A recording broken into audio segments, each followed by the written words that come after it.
The year was 1881. A south wind blew across the flatlands, carrying with it the fine red grit of the territory and draping it over the town of Bitter Creek like a thin, dusty shroud. It settled in the horse troughs, turning the water pink. It coated the brims of hats and worked its way into the folds of every collar. It whispered against the unpainted planks of the general store and hissed through the dry prairie grass that clung stubbornly to life between the buildings. The sign for the Dusty Tumbler Saloon, a name that seemed more truth than poetry, swung on a single rusted hinge, each back-and-forth movement a long, weary creak that sounded like the town itself sighing. It was a sound that settled into a man's bones, a constant reminder of decay and persistence. Wade Kincaid felt the grit between his teeth. He led his buckskin mare, Daisy, toward the public trough, his steps measured and even on the packed earth of the main street. His canvas duster, the color of sun-scorched earth, was stiff with dust and sweat, a second skin molded by countless days under an unforgiving sky. His hat was pulled low, but it couldn't hide the squint of his eyes the color of a winter sky that had seen too much sun, too much distance. They were eyes accustomed to the wind, to scanning vast, empty horizons for the flicker of a stray calf or the distant plume of dust that might mean trouble. He moved with a quiet economy, no motion wasted. He was a man who fit the land, or perhaps had been worn down by it until there was no telling where one began and the other ended. Daisy dipped her nose into the trough, drinking deeply, her breath sending ripples across the murky surface. Wade rested a hand on her neck, his calloused fingers stroking the familiar warmth of her hide. He was just a man passing through, or so he told himself. A few days' work, a few dollars for supplies, and then back to the open range where the only voices were the wind and the lowing of cattle. Towns were trouble. Towns had walls, and people, and whispers that clung to a man longer than the dust. That's when he saw it. A tilting, forlorn shape at the edge of town, right where the half-finished cement foundations of a new bridge gave way to a mire of mud. A wagon. Not a big freight hauler or a Conestoga, but a smaller, lighter affair. A spring wagon with a canvas cover that had once been white. Now, it was streaked with mud and despair.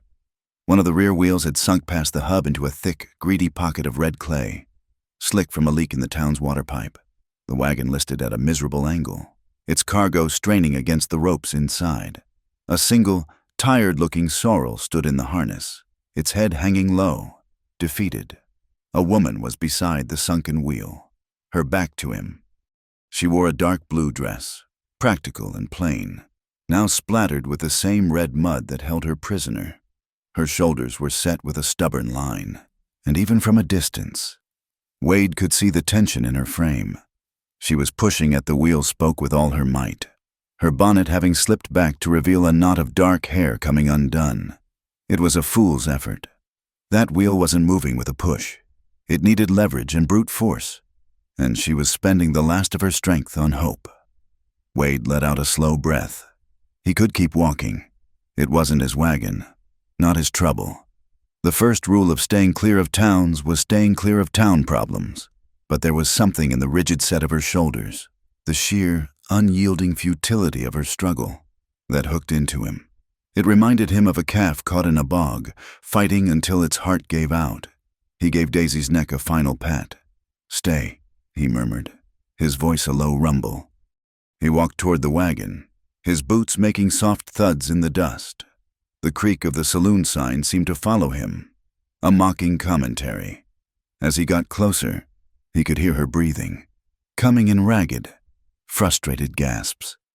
"Ma'am," he said, his voice quiet so as not to startle her. She flinched, spinning around. Her face was flushed with effort and streaked with dirt. Her eyes, a startling shade of green, were wide and desperate. She looked him up and down, taking in his height, his weathered duster, the gun belt that sat low on his hips not as a threat, but as a simple fact of his life. For a moment, he saw fear in her eyes, the instinctive caution of a woman alone on the road. Then it was replaced by a wave of sheer, bone-deep exhaustion. I'm stuck," she said, the words unnecessary. Her voice was strained, hoarse. Wade nodded, his gaze moving from her to the wheel, assessing the angle. The depth of the mud, I can see that. He scanned the area. There was discarded lumber near the bridge construction, thick beams of pine. Wait here. He walked over to the pile, selected a long, sturdy 2x6, and carried it back. He found a thick, flat rock to use as a fulcrum. The whole time, he didn't speak. He worked with the same methodical quiet he applied to everything, from mending a fence to tracking a cougar. He wedged one end of the beam under the wagon's rear axle, positioning the rock beneath it. This would be the lever. The woman, Lila Hart, though he didn't know her name yet, watched him, her hands clenched at her sides. She had been on the road for weeks, her entire life packed into that wagon clothes, a few personal effects, and the things that mattered most, boxes and boxes of books. Books for a school that didn't exist yet. Books for children she hadn't met. They were her purpose, her shield against a past that was always riding just a day behind her. And now they were sinking into the mud of Bitter Creek. Wade placed his hands on the long end of the beam. When I lift, you push the wheel forward, just enough to get it on solid ground. She nodded, wiping a stray strand of hair from her forehead with the back of a muddy hand.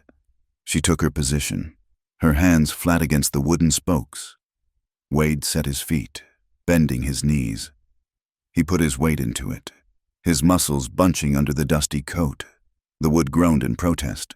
The axle shifted, a fraction of an inch, but the mud held fast, sucking at the wheel with a thick, wet sound. "It's not enough," she gasped, her own effort proving useless against the weight. Wade let the lever down gently and reset his grip. He needed to get a deeper purchase, to apply more force. He looked at her. "I need to put my whole weight on it. It's going to come up fast. Be ready." She just stared at the wheel, at the mud, at the symbol of her entire, stalled life. A flicker of something wild and desperate crossed her face. Her voice, when it came out, was a raw, broken whisper, directed more at the wagon, at the world, than at him. "Harder," she breathed, her knuckles white on the spokes. "Push harder. Not because I'm wild, but because I need to forget."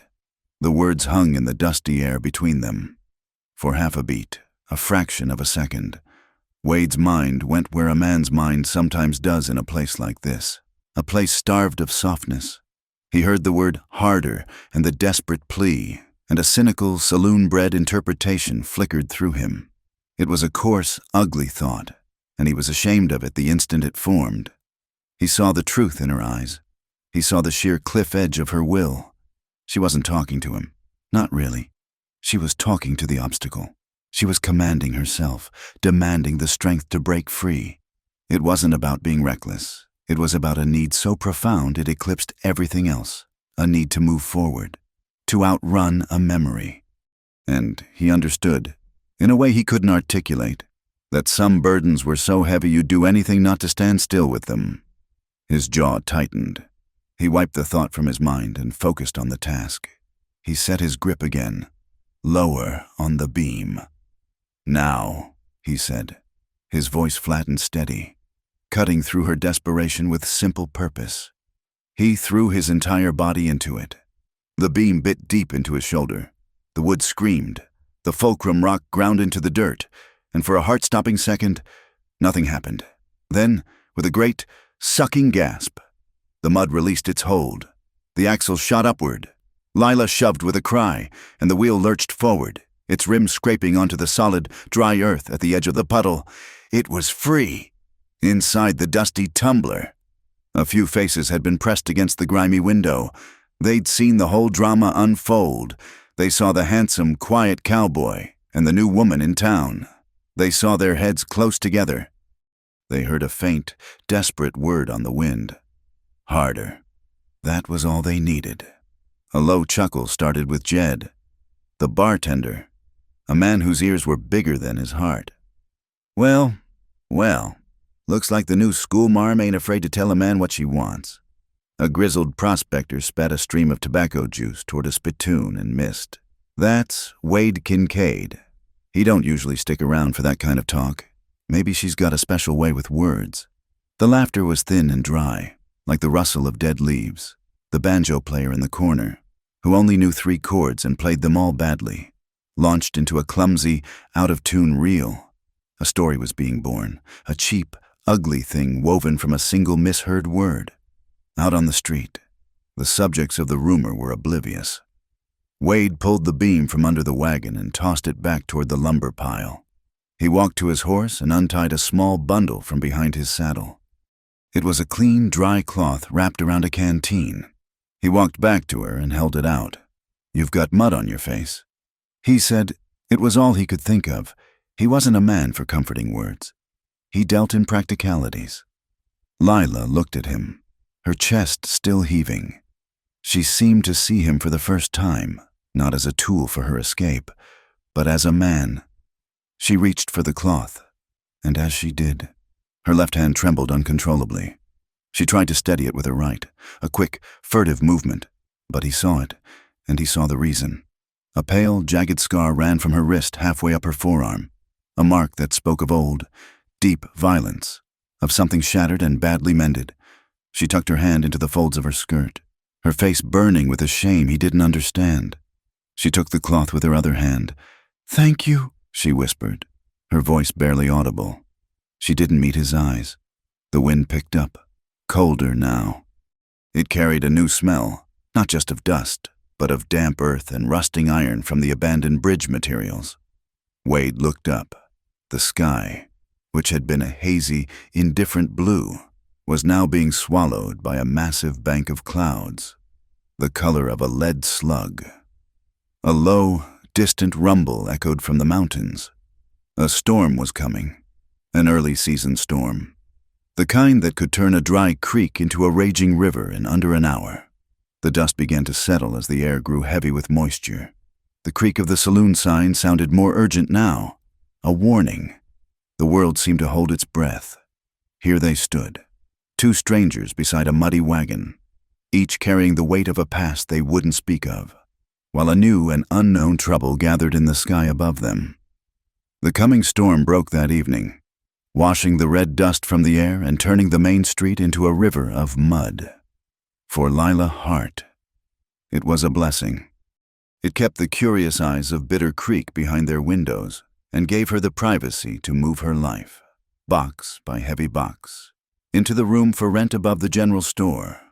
The room was small, with a single window that overlooked the alley. It smelled of dried herbs and mice, but it was dry, and it was hers. The proprietor, a stooped man named Silas Croft, who seemed to be made of the same dust that coated his shelves, had given her the key with a grunt and a long, searching look that made her feel like a poorly priced item of merchandise. Her real work began the next day in the abandoned grain loft behind the church. Reverend Michael had offered it freely, a gesture of kindness that felt as rare and welcome as the rain. The space was cavernous, smelling richly of old wood, chaff, and the ghosts of 1,000 harvests. Sunlight streamed in through the gaps in the wall planks, creating shifting bars of gold in the dusty air. For 2 days, Lila worked relentlessly. She swept the floors until her arms ached, patched the larger holes with scavenged planks, and arranged the half-dozen rickety desks the town council had provided. She unpacked her books, her most precious cargo, stacking them carefully on a makeshift shelf. Each volume, from primers to Shakespeare, was a brick in the fortress she was building around herself. This school, this dusty loft, was her new beginning. It had to be, miles away, where the flatlands gave way to the rolling hills of the North Fork pasture. Wade Kincaid lived a life that ran on a different clock. His world was not measured by the ringing of a church bell, but by the slow crawl of the sun and the needs of his herd. He sat on his horse, Daisy, on a low rise overlooking 100 head of young cattle. They were a good, sturdy lot, Herefords mostly, their red and white hides bright against the new green of the rain-washed grass. He counted them not with his voice, but with his eyes. A slow, methodical sweep, his mind keeping a silent tally. Each calf was a number in a ledger, a promise against a debt. The name Bancroft Hale was a constant, low hum in the back of his mind. The note at Hale's bank was due at the end of the season. This herd was his only collateral, his only chance to keep the land his father had broken his back to claim. The wind was a constant companion out here, tugging at his hat brim, carrying the scent of sage and damp earth. It was a clean, honest world, far from the suffocating closeness of town. But the town had a long reach. The whispers that had started in the dusty tumbler saloon had grown legs. They scurried through the general store, were exchanged over laundry lines, and found their way out to the ranches on the tongues of supply-run riders. The story had changed in the telling, as stories do. The mud, the lever, the simple act of freeing a wagon had been whittled away, leaving a more tantalizing core. Heard the new schoolmarm ask Kincaid to be harder right there in the street, one woman would say to another over a bolt of calico at Silas Croft's store. In broad daylight, the other would cluck her tongue, a mixture of disapproval and thrill in her eyes. She seems a bold one, and everyone knows Wade Kincaid is trouble. A man that quiet is either a saint or a sinner with a long memory, and he ain't no saint. The rumor painted Lila as reckless and Wade as a predator, a simple, ugly narrative that fit neatly into the town's expectations. Lila felt the rumor in the way people's eyes lingered on her a moment too long. In the sudden silence that fell when she entered the store, the women were polite, but their smiles didn't reach their eyes. The men either tipped their hats with an exaggerated flourish or avoided her gaze altogether. It was a wall of quiet judgment, and it made her small room above the store feel even smaller. Wade encountered the rumor more directly. While buying grain, a ranch hand he barely knew gave him a sly grin and a nudge.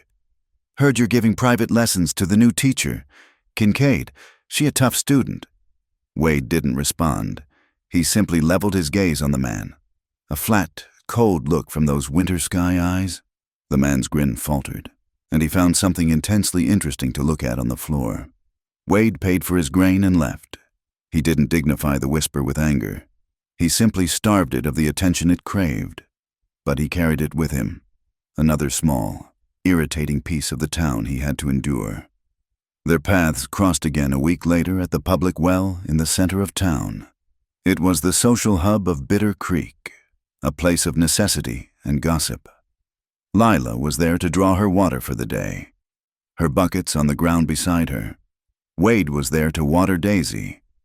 He saw her as he approached, and for a moment, he considered turning back, waiting until she was gone.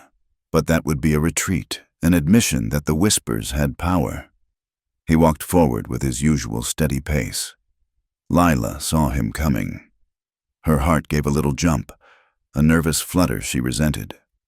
She pulled up a bucket of water, the rope groaning on the pulley. As she set it down, her hand brushed against the small bundle in her apron pocket. It was the cloth he had given her. She had washed it and folded it neatly. Leaving it unreturned felt like leaving a debt unpaid. Wade stopped a few feet away, giving her space, and waited his turn. The silence between them was heavy, filled with the things the town was saying about them. A few other women at the well stopped their chatter, their glances quick and sharp as pecking hens. Lila took a breath. She pulled the folded cloth from her pocket. It was plain, durable cotton, like the man himself. She took a step toward him and held it out. "You left this," she said. Her voice was steady, clearer than she expected. Wade looked at the cloth in her hand, then at her face. He saw the tension in her jaw, the determined set of her mouth. He saw a woman who was refusing to be shamed. He reached out and took the cloth, his calloused fingers brushing hers for a fraction of a second. The touch was brief, accidental, but it sent a strange current through the air. He gave a single, short nod. He didn't say thank you or you're welcome. The nod was everything. It was acknowledgement. It was a closing of the account. He was like a stone, she thought, a breathing stone, solid, unmoving, giving away nothing. He turned without another word and led Daisy to the trough. Lila picked up her buckets and walked away, feeling the weight of the town's eyes on her back. Her solitude was interrupted the next afternoon by a visitor to her new school. He was a man in his late 40s, dressed in a tailored suit that looked out of place and absurdly clean against the dust of Bitter Creek. His hair was neatly combed, his face clean-shaven, and he wore a smile that was perfectly polite and utterly without warmth. It was Bancroft Hale. He stood in the doorway of the loft, his polished shoes just touching the edge of the dusty floorboards as if hesitant to cross the threshold. "Miss Hart," he said, his voice smooth as a newly minted coin. "A pleasure. I am Bancroft Hale. I own the bank, and as it happens, I also sit on the town council that approved your position. Welcome to Bitter Creek." "Mr. Hale," Lila replied, wiping her dusty hands on her apron. "It's kind of you to stop by." "Not at all. I believe a proper education is the cornerstone of a civilized community." He let his gaze drift around the loft, taking in the makeshift desks, the stacked books, the patches on the walls. His smile tightened almost imperceptibly. "It seems you have been very industrious. However, there is a small matter of business I must discuss." He paused, letting the silence stretch. "The church was gracious enough to lend you the use of this structure," he continued. "But the land it sits on is legally owned by the Bitter Creek Development Corporation, of which I am the primary shareholder. The school board is in arrears on the land fee for this quarter." Lila felt a chill go through her. "I wasn't aware there was a fee. Reverend Michael said nothing of it." "The Reverend is a man of God. Miss Hart, I'm a man of contracts," Hale said, his smile never wavering. "The fee is modest, but it is due. I wouldn't want the education of our town's children to be interrupted. I'm sure you understand." He was delivering a threat wrapped in the language of civic duty. Before Lila could formulate a reply, another figure appeared in the doorway behind Hale. It was a woman, tall and lean, wearing dusty men's trousers and a sheriff's badge pinned to her leather vest. Her hair was tied back in a practical braid, and her eyes, sharp and intelligent, missed nothing. "Hale," she said, her voice dry as tinder. "Don't you have some widows to foreclose on?" Bancroft Hale's smile finally faltered. He turned to face Sheriff Nora Pike. "Sheriff, I was merely welcoming our new school teacher and clarifying a small municipal matter." "I'm sure you were," Nora said, her eyes moving from Hale to Lila and back again. She stepped into the loft, her boots making a solid sound on the floor. "Everything all right here, Miss Hart?" "Yes, Sheriff, thank you," Lila said, grateful for the interruption. "Mr. Hale was just explaining the land fee." "Ah, yes, the fees," Nora said, looking directly at Hale. "He's a great believer in fees and rules." She walked past him and picked up a book from one of Lila's stacks, turning it over in her hands. "Hale plays by the rules, Miss Hart. You can be sure of that. It's just that he's usually the one who wrote 'em." Hale gave a stiff, formal bow. "My only concern is the prosperity and proper governance of this town. I shall send a formal notice to the school board regarding the outstanding payment. Good day, ladies." He turned and departed, his polished shoes leaving no mark on the dusty street. Nora watched him go, then turned back to Lila. "Don't let him worry you. His bark is just as bad as his bite, but he won't bite unless he's sure the law is on his side." She put the book down. "Just be careful where you step. He owns more of this town than the dirt does."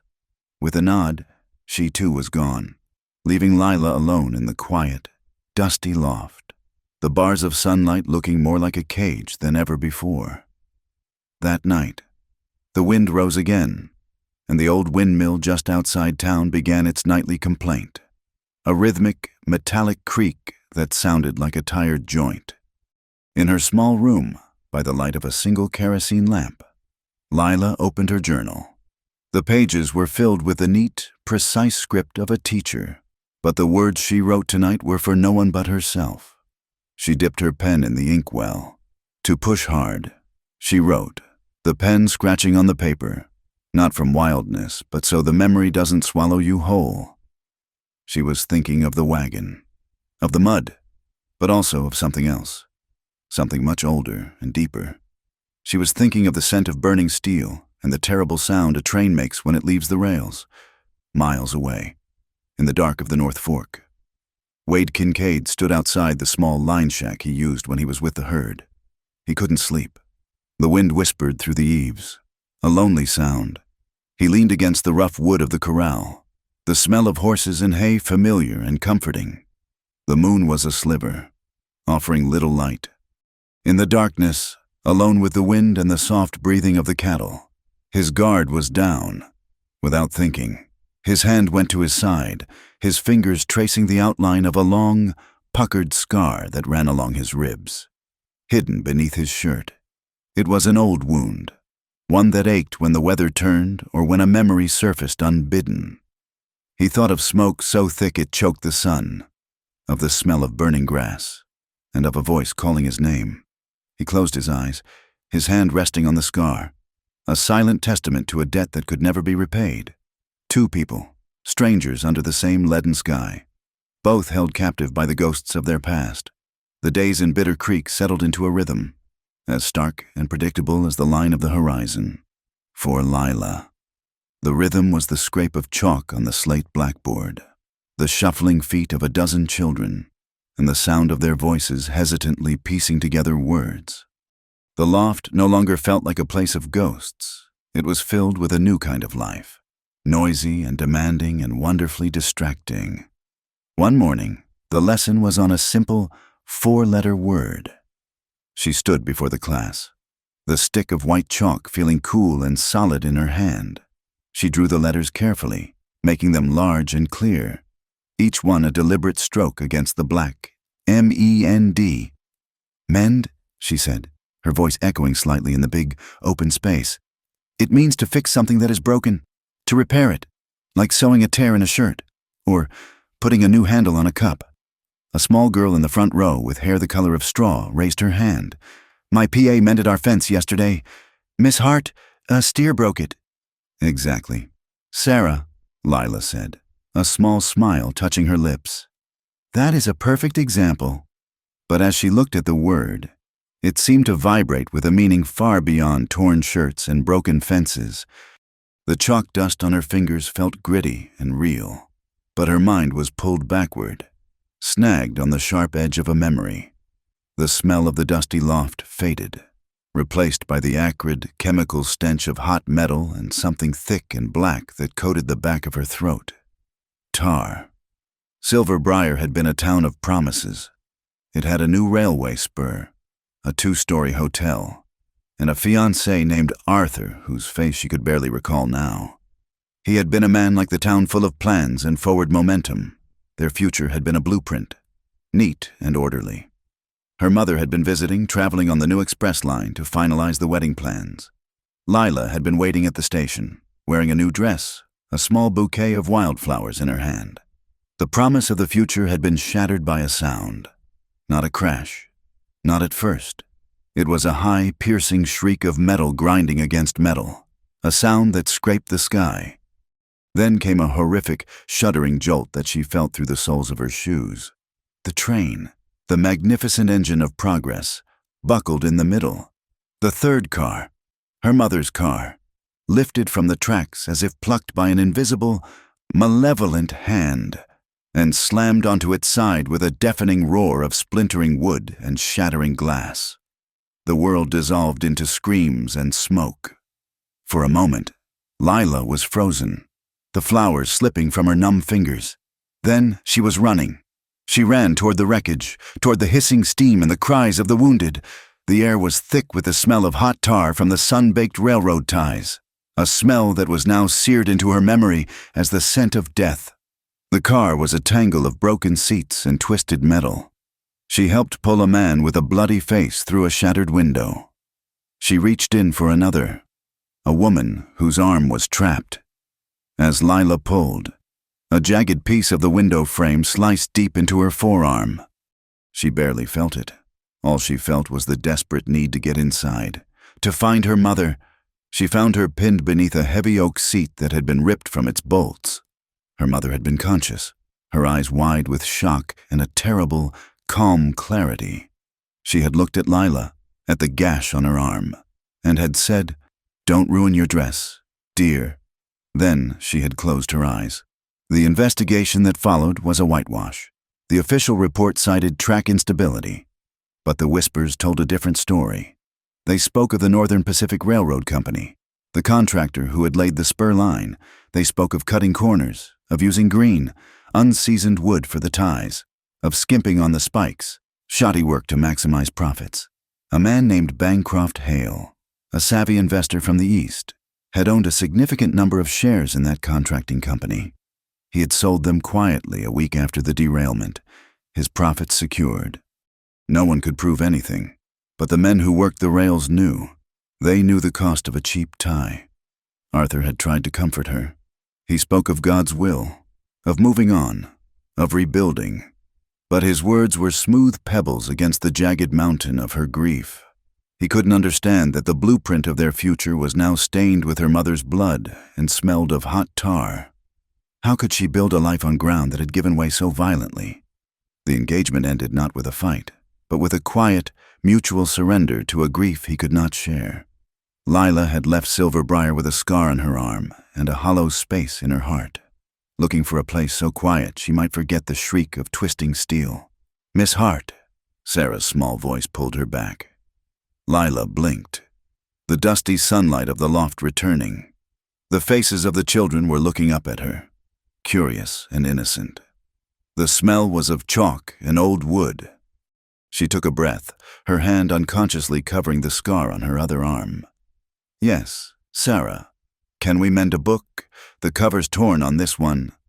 Lila looked at the worn primer the little girl was holding out. The spine was split, the pages threatening to escape. She managed a real smile this time. "Yes," she said, her voice soft. "Yes, we can. Bring it here.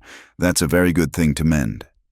While Lila taught children how to repair books, Wade Kincaid was repairing a fence line on the western edge of his pasture.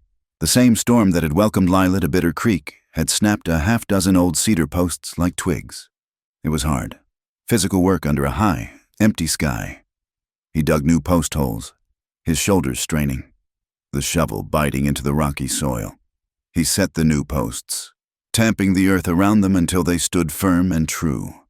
Then he stretched the wire, pulling it taut with a creaking winch until it hummed with tension. The final step was the hammering. He moved from post to post, his hammer rising and falling in a steady, powerful rhythm. Thud, thud, thud. The sound was flat and absolute in the vast quiet of the prairie. Each nail driven home was a small, satisfying act of order against chaos. It was work that emptied his mind, leaving room for nothing but the feel of the hammer in his hand, the smell of splintered cedar, and the sun on his back. But some memories don't need room. They live deeper, in the blood and bone. Thud, the heat. Thud, the smoke. Thud, the screaming of the horses. It had been 3 years ago. A dry lightning strike had ignited the late summer prairie grass. The fire moved faster than a galloping horse, a roaring, orange wall that consumed everything in its path. He and his younger brother, Tom, had been trying to drive their small herd toward the creek, the only firebreak for miles. Tom was 17, all lanky limbs and easy laughter, with a foolish bravery that always made Wade nervous. The smoke was a living thing, a malevolent yellow-black monster that clawed at their lungs and blinded them. They had reached the old holding pen, a small corral with a narrow gate, not far from the creek. The plan was to force the cattle through the gate and down the bank to the water, but the herd, mad with terror, had balked, turning back into a panicked, milling circle. "The gate! Wade! I'll turn them!"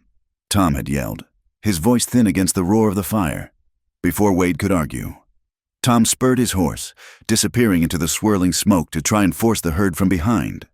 Wade had raced to the gate, throwing himself from Daisy's back. A heavy wooden beam secured it. As he fought to lift it, a burning ember, carried on the superheated wind, landed on the back of his shirt. He barely noticed the searing pain along his ribs. All he could see was the wall of fire closing in. He got the beam free and hauled the gate open. A few terrified steers bolted through. He screamed Tom's name, his voice cracking, and then he saw him. Tom was on the ground, His horse, eyes white with terror, had thrown him and fled. Tom was trying to stand, but the smoke was too thick. He was silhouetted against the flames, a staggering, choking figure. Then he fell.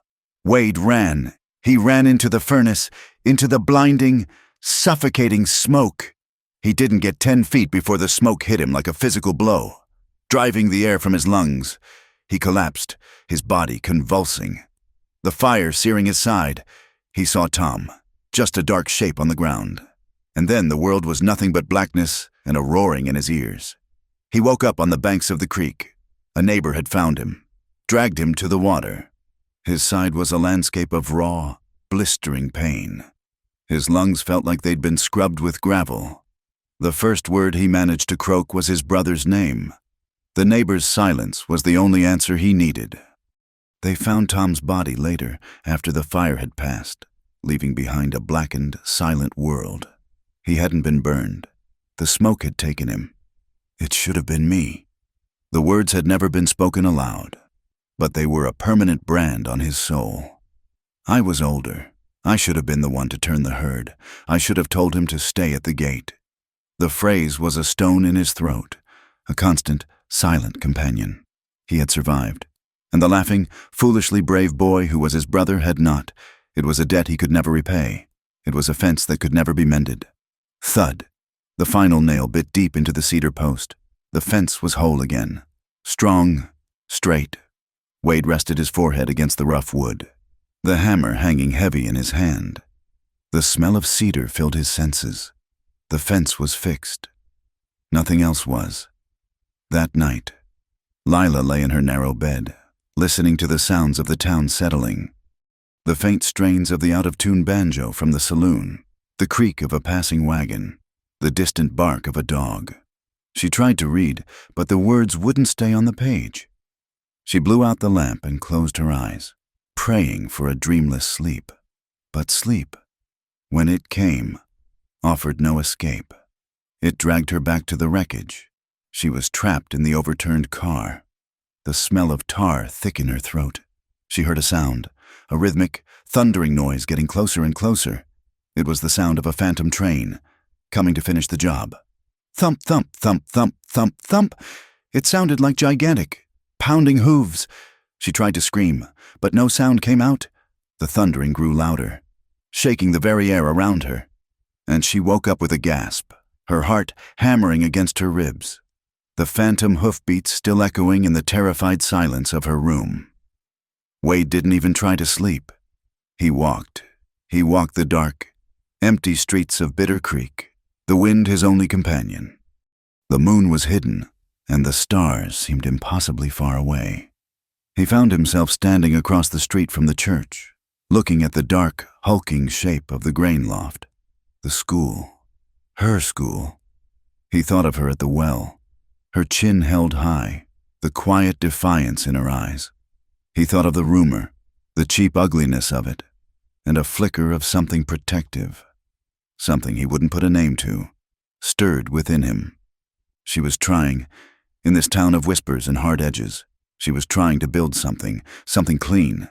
He remembered seeing the children earlier in the day, chasing a stray dog near the church, their laughter a sound you didn't hear often in Bitter Creek. On impulse, he changed direction, walking toward the small patch of land behind his shack where he grew a few rows of corn, mostly for his horse. He shelled a double handful of the hard, dried kernels into a small canvas bag. It wasn't much, but it was something. The deer sometimes came down from the hills to nibble at the children's lunch pails if they were left outside. The corn could be a distraction, or maybe the children could use it for a counting lesson. He didn't know. It was just a gesture. He walked back through the silent town and stopped at the foot of the stairs leading up to the loft. He didn't go up. He simply placed the small, heavy bag of corn on the bottom step, tucked into the corner where she would be sure to see it in the morning. He left no name. It wasn't a gift that needed thanks. It was a small, silent act, an attempt to mend a piece of the world's brokenness without needing to look it in the eye. He turned and walked away, his footsteps silent in the dust, leaving the anonymous offering behind in the sleeping darkness. The rain began not as a promise, but as a threat. For a full day it had been a steady, soaking drizzle that muted the colors of the world and kept the townsfolk indoors. But that afternoon, the sky turned a bruised purple gray, and the drizzle became a downpour. It came not from above, but seemed to drive in sideways from the mountains. A solid, wind-whipped sheet of water that hammered against roofs and turned the street into a churning brown canal. The sound of Bitter Creek changed. Its usual gentle murmur was gone, replaced by a deep, guttural roar that grew louder by the hour. It was the sound of a beast waking up, from her window above the general store. Lila Hart watched the transformation with a growing sense of dread. The creek, normally a placid ribbon of water she could cross on a set of stepping stones, was now a 50-foot-wide torrent. It was no longer brown, but a thick, ugly ochre, the color of blood and mud mixed together. It carried with it the casualties of its rage fence posts, a chicken coop turning end over end, and then a whole pine tree, its roots reaching for the sky like the arms of a drowning man. The small wooden bridge at the end of the town shuddered with each new impact, its planks groaning as the water licked at their undersides. The entire town seemed to hold its breath, listening to the roar. Lila's gaze was drawn downstream, toward the low-lying pasture where Wade Kincaid kept his herd of young calves. It was a section of land that dipped close to the creek bank, chosen for its easy access to water in the dry season. Now, that proximity was a death sentence. She could see the fence line, the posts already submerged, and the frantic, milling shapes of the cattle, trapped between the rising water and a high, solid rock bluff on the far side. There was a small holding pen on a slight rise in the center of the pasture, a place of relative safety, but the water was climbing the rise with terrifying speed. Without a second thought, she threw on a heavy oilcloth coat left behind by the room's previous tenant, pulled on a pair of sturdy boots, and ran down the stairs. The wind and rain hit her like a physical blow, stealing her breath. She leaned into it, her head down, and fought her way through the mud and water toward the pasture. The roar of the creek was deafening now, a physical presence that vibrated through the soles of her feet. She saw Wade already there, a solitary, desperate figure fighting a losing battle. He was in the water up to his thighs, trying to reinforce a section of the holding pen's fence that was threatening to give way. The force of the current was tearing at the posts, and the panicked lowing of the calves was a heartbreaking sound against the thunder of the flood. He didn't see her approach until she was right beside him, the water swirling cold and heavy around her own legs. He looked up, his face a mask of grim concentration, rain plastering his hair to his forehead. Surprise flickered in his eyes, followed by a scowl. "Go back," he yelled, his voice nearly lost in the storm. "It's not safe." Lila ignored him. She saw a pile of sharpened fence stakes on a patch of ground that was still, just barely, above the water. "What do you need?" she shouted back. There was no time to argue. He pointed a dripping finger at the groaning fence. "The posts. They're pulling loose. We need to brace them from the inside." Lila didn't hesitate. She hitched up the hem of her heavy wool skirt, tucking it into her waistband. A scandalous act that she didn't give a moment's thought. She waded to the pile of stakes, grabbing two of them. They were heavy, slick with rain, and awkward to carry. She stumbled, catching herself against the current, her breath coming in ragged gasps. She fought her way back to the fence line, her muscles screaming in protest. For the next 10 minutes, they worked in a frantic, unspoken partnership. He would show her where the fence was weakest, and she would drag another heavy stake through the churning water for him to drive into the mud with a heavy sledgehammer he had tied to his wrist with a leather thong. The water was rising, colder and faster. Debris bumped against their legs, the calves, their eyes white with terror, huddled on the shrinking island of high ground inside the pen, their cries growing more frantic. The main gate to the pen, a heavy sliding construction of thick planks, began to give way. A post beside it buckled, and the gate slid sideways on its track, opening a dangerous 2-foot gap. One of the boulder calves immediately made a break for it, only to be swept away in the torrent, its head disappearing beneath the brown water. "The gate!" Wade roared, dropping the sledgehammer to let it hang from his wrist. He threw his shoulder against the heavy planks, trying to force it shut against the pressure of the water and a buildup of debris. It wouldn't budge. He was strong, but the flood was stronger. Lila saw the problem. A log was wedged against the bottom of the gate on the outside, and the pressure of the water was jamming the sliding mechanism inside its wooden frame. He was pushing, but he needed to lift and push at the same time. All her strength, all her desperation, all her fear coalesced into a single, urgent need. The sight of the drowning calf. The roar of the water, it was all mixing in her mind with the shriek of a train and the smell of tar. She felt a scream building in her throat. She waded closer, grabbing the top of the gate with both hands, her knuckles scraping against the rough wood. "The frame!" she yelled at him, her voice a raw, desperate shriek that cut through the storm. "It's jammed. Lift it," he grunted, adjusting his position, trying to lever it upwards. It moved an inch, but slid back. It wasn't enough. They were going to lose the whole herd. "Harder," she screamed, the word torn from her throat. "Drive it deeper, quick! Inside the frame!" It was a command, not a plea, a frantic, technical instruction born of pure necessity. She wasn't asking, she was directing. Use the sledge. Hit the brace inside the track, not the gate itself, the frame. Shock it loose. This time, Wade understood instantly. There was no room for misinterpretation, no space for saloon gossip. There was only the roar of the water and the immediate, desperate clarity of her words.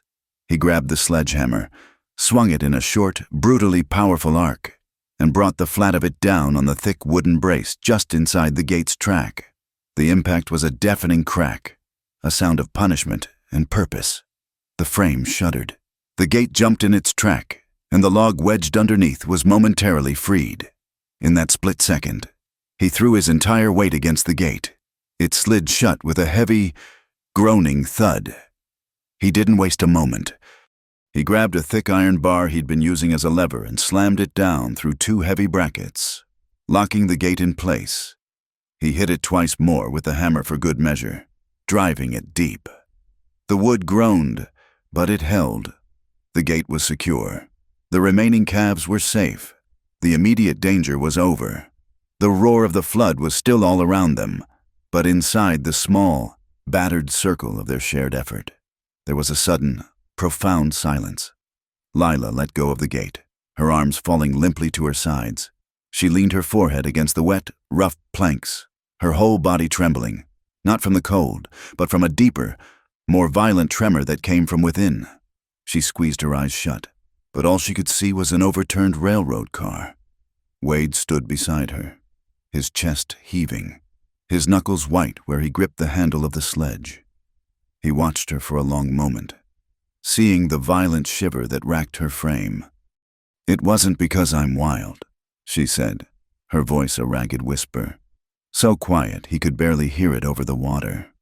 She was speaking to the wooden gate, to the memory that held her captive. She took a shuddering breath. I'm afraid of the smell of the floodwater, the mud, the wet wood. It reminds me of the train." And in that instant, Wade Kincaid understood everything. He understood the desperate energy, the frantic need to push, to fight, to mend. He saw the why that lived behind her green eyes. It wasn't boldness or recklessness he had seen in her from the very beginning. It was a fierce, desperate battle against a ghost. The same kind of battle he fought every time he smelled smoke on the wind. All the apologies he didn't know how to say for his initial misjudgment in the street, for the town's ugly whispers, for a world that could break people in such profound ways welled up inside him. But the words wouldn't come. Instead, he simply looked at her, and in the gray, storm-lashed light, he gave a slow, deliberate nod. It was a small movement, but it was weighted with a meaning that no words could carry. It was an acknowledgement, an acceptance, a silent treaty between two survivors, back in the dusty Tumbler saloon. The story had already arrived.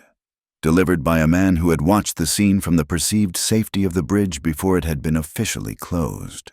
He burst in, dripping water on the floorboards, his eyes wide. "You won't believe it," he announced to the room. "The creek's about to take Kincaid's whole herd, and who's out there in the middle of it? The schoolmarm. And I heard her clear as day. I heard her screaming at him again, yelling at him to hit it harder." A wave of crude laughter rippled through the room. "Jed, the bartender," wiped down the bar with a dirty rag. "That woman's got a one-track mind." He chuckled. The laughter was hollow, a brittle sound against the steady drumming of the rain on the roof, utterly disconnected from the life-and-death struggle happening just a few hundred yards away. Sheriff Nora Pike wasn't in the saloon. She was at the edge of the flood, her oilskin slicker dripping, her gaze sharp and assessing as she surveyed the damage to the town's edge. She paid no mind to the gossip. She was looking at the way the water moved, the way the current eddied and flowed. Her eyes tracked the torrent downstream, past the bridge, toward Wade's land. Something was wrong. The main force of the current seemed to be cutting a new channel, aiming directly for the low bank where his pasture lay. There was supposed to be a series of heavy warning stakes hammered into the bank further upstream, marking a section prone to landslides. They were a crude but effective way of deflecting the worst of a current. She squinted through the driving rain. The stakes were gone. Not washed away, the ground around where they should have been looked churned up, and she could just make out the splintered end of one post lying in the grass. Someone hadn't just let this happen. Someone had helped it along. Her gaze hardened, and she looked from the violated creek bank toward the distant, imposing structure of Bancroft Hale's bank.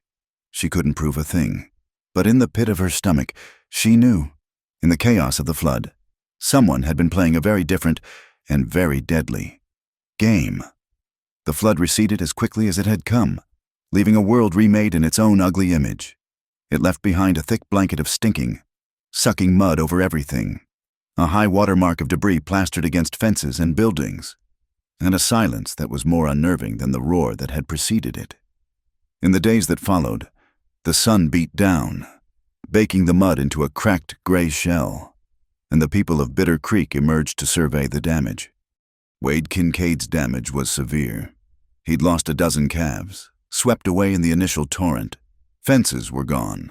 A section of his pasture was buried under 2 feet of silt and gravel. And the holding pen they had fought so hard to save was a wreck of splintered posts and twisted wire. He worked from sunup to sundown, his movements slow and deliberate, his face a mask of grim exhaustion.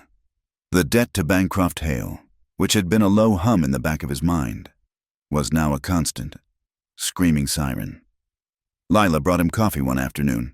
She found him hauling a dead log off what was left of his fence line. He stopped when he saw her, his shoulders slumping for a fraction of a second before he straightened again. He took the tin cup she offered, his hands shaking slightly from exertion. "Thank you," he said, the words rough from disuse. He didn't meet her eyes, instead staring at the devastation around them. "You shouldn't have been out here. You could have been hurt." "So could you," she replied quietly. "So could the rest of your herd." He took a long swallow of the hot, black coffee.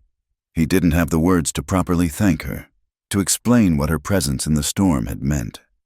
He just nodded, a gesture that was becoming their shared language, and handed the empty cup back.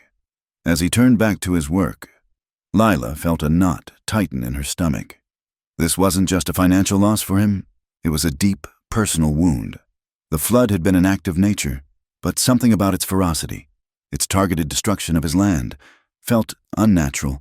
It felt personal. Her suspicion found its anchor 2 days later in the most mundane of places, Silas Croft's general store. She was buying chalk and a new inkwell when 2 men entered, their boots loud on the wooden floor.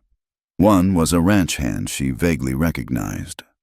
The other was a man she had seen in town but never spoken to, a man with a perpetually sour expression and a way of walking that seemed to bully the ground. She'd heard his name was Ames, and that he worked as a sort of all-purpose enforcer and errand runner for Bancroft Hale. Ames strode to the counter, demanding a plug of chewing tobacco. As he turned, He planted one of his heavy boots near a sack of flour, leaving a distinct, black, greasy mark on the floorboards. It wasn't mud. It was something else. A sharp, acrid smell rose from the print. A smell that bypassed her conscious thought and struck her like a physical blow. Tar, or something very much like it. Creosote, the thick, oily substance used to preserve railroad ties and fence posts. The scent was thick, chemical, and instantly suffocating. The air in the store seemed to thin. The walls closed in. For a horrifying moment, she wasn't in Croft's store. She was back in Silver Briar, the air thick with smoke and the shriek of metal, the smell of hot tar from the shattered railroad ties filling her lungs. She put a hand on the counter to steady herself, her knuckles white. Silas Croft scowled at the mark on his clean floor. "Watch where you're putting your boots. Ames, what have you been wading in?" Ames just grunted, spat a stream of tobacco juice into the spittoon by the door, and walked out. Lila stared at the black print, her heart hammering. The scent was already fading, but it was burned into her mind. It was the smell of her worst memory, and it had just walked out of the store on the boot of Bancroft Hale's man. That same afternoon, Wade was walking the new, scoured creek bank upstream from his property. Sheriff Pike's words about the missing warning stakes had stuck in his mind. He wasn't a man to believe in coincidence, not when it cost him a dozen head of cattle. The flood had stripped the bank bare, exposing the earth. He found what he was looking for a quarter-mile up from his land, right where the creek made a sharp bend. He saw the holes first, 3 of them, deep and round, where the heavy, 10-foot stakes should have been. The earth around them was disturbed, chewed up not by water, but by tools. These stakes hadn't been washed away. They had been pulled out, deliberately. A few feet away, half hidden in a clump of wet grass, lay the evidence. It was a splintered cedar post, the top half of one of the missing stakes, clearly snapped by a powerful force, and beside it, its label half peeled away, was a small, empty glass bottle. He picked it up. It was slick and oily to the touch. He uncorked it and sniffed. The sharp, pungent smell of creosote filled his nostrils. It was the oil they used to treat the base of the posts against rot and water damage. But someone had been very recently, and very carelessly, using it here. Someone had removed the stakes that protected his land, and they had left their scent behind. Lila knew she couldn't go to the sheriff with something as flimsy as a smell. She needed facts. She needed a reason. The next morning, she walked to the small telegraph office and train depot at the edge of town. The station master, Mr.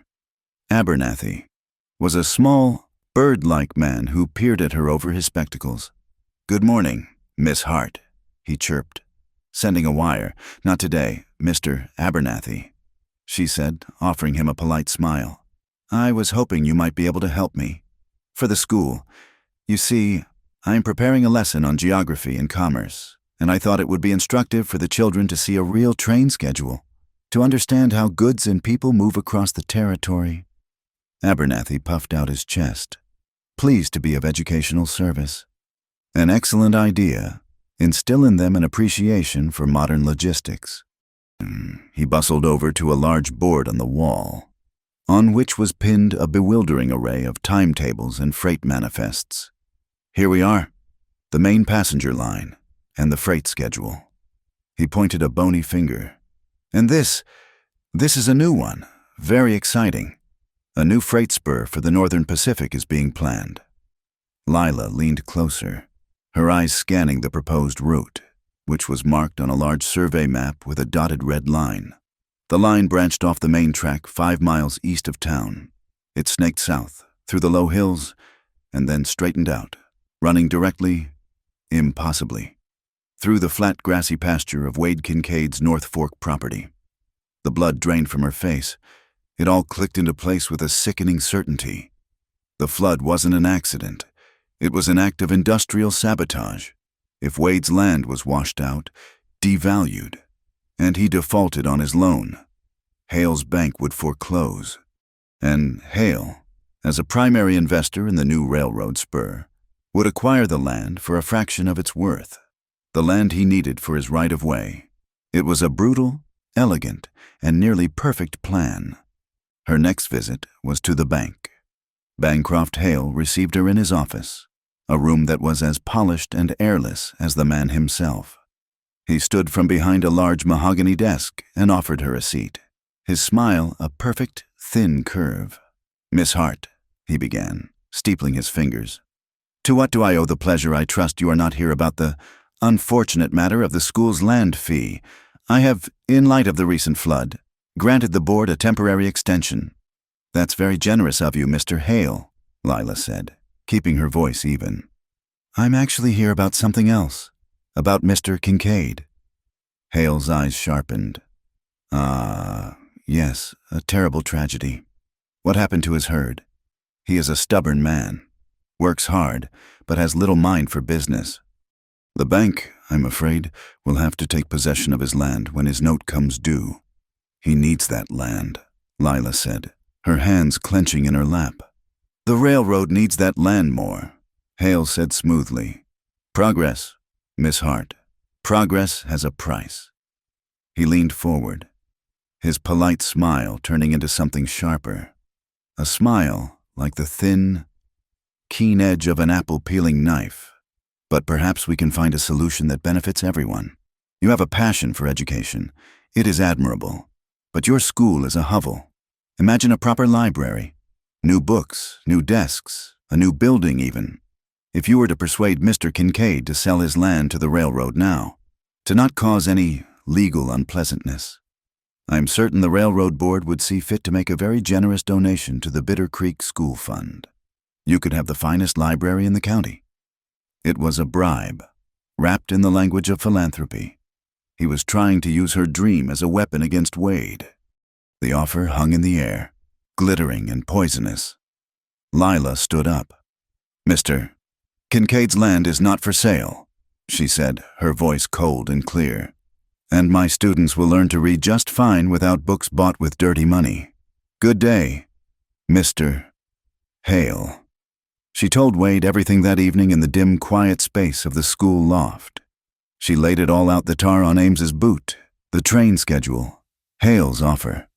He listened without interrupting, his face unreadable in the growing dusk.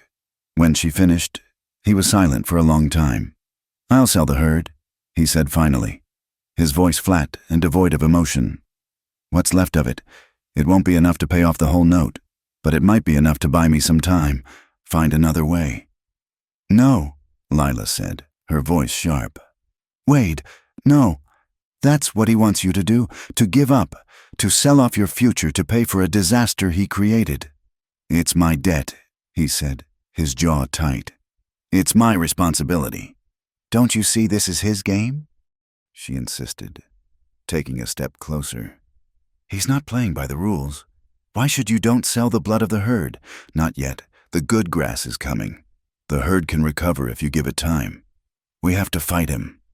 The idea was terrifying. He was a rancher. He knew cattle and weather. He did know how to fight a man like Bancroft Hale. But as he looked at Lila, at the fierce, unyielding light in her eyes, he felt a flicker of something he hadn't felt in a long time. Not hope, exactly. Something closer to defiance. That night, they went out to his land together, a single lantern cutting a small, trembling circle of light in the vast darkness. They carried a mallet and a handful of small, carved wooden pegs Lila had made. Following the survey map she had copied from the depot, they found the true boundary markers, the ones recorded in the county office, not the ones Hale was counting on. At each correct corner, Wade drove one of her small pegs into the ground, a secret mark, hidden in the grass, that only they would know. They worked in silence, the only sounds the chirping of crickets and the soft thud of the mallet. The air was cool and clean, still smelling faintly of the rain. In the close, dark space of their shared task, they were no longer just a cowboy and a schoolteacher. They were conspirators. 2 days later, Sheriff Pike found Wade sharpening an axe blade outside his shack. She didn't waste time with pleasantries. "I paid a visit to the county records office," she said, her voice low. "Pulled the original survey map for this whole section. Then I paid a social call on Mr. Hale, mentioned I was looking into reports of boundary disputes. He was very cooperative, even showed me his own copy of the map, the one he keeps in his private strongbox. She paused, pulling a folded piece of paper from her vest. Funny thing, the map in his box, the ink on the North Fork boundary line is a slightly different color, and if you hold it up to the light just right, you can see where the old line was scraped away. They had him. It was a small thing, a faint mark on a piece of paper. But it was the truth. It was the weapon they needed. Lila found Wade by the creek that evening, watching the water, now calm and clear, flow over the rearranged stones. She told him what Nora had found. He stared at the water for a long time, processing it all. The proof, the fight ahead, the sheer, dangerous audacity of it. He finally looked at her, his face grim, but his eyes clear. She saw the doubt, the fear of the unknown battle that lay before them. She reached out and, for half a second, her fingers closed around the rough fabric of his sleeve. It was a small, fleeting touch, but it was an anchor. "Work harder," she said softly, her voice steady in the quiet dusk. "But work right." The first sign of trouble was not a sight, but a smell. It came on the evening wind, a dry, sharp scent that didn't belong to the sagebrush or the cooling earth. It was the smell of something burning. Wade Kincaid was cleaning a bridle on the porch of his shack, his hands moving with slow, methodical purpose. When he caught it, he went still, his head lifting, his nostrils flaring like a nervous horse. He turned his face to the wind, which was blowing steady and strong from the northeast. From Mesquite Pass, he stood up, his eyes scanning the horizon, which was just beginning to bleed into the deep indigo of twilight. And then he saw it, a tiny, unnatural flicker of malevolent orange against the dark silhouette of the pass. It was small now, a single campfire perhaps, but the wind was blowing directly from the pass toward the North Fork pasture, his herd, his entire future. He didn't run. He moved with a terrifying, coiled speed. He threw the bridle aside, strode into the shack, and emerged a moment later with his rifle in one hand and his gun belt in the other, buckling it on as he walked. He didn't need to saddle Daisy. She was already in the small corral, her evening hay untouched. He moved with her in the dark, the familiar creak of leather, the jingle of the bit, the soft thud of the saddle blanket. In less than 2 minutes, he was mounted, the rifle snug in its scabbard, his Colt heavy on his hip.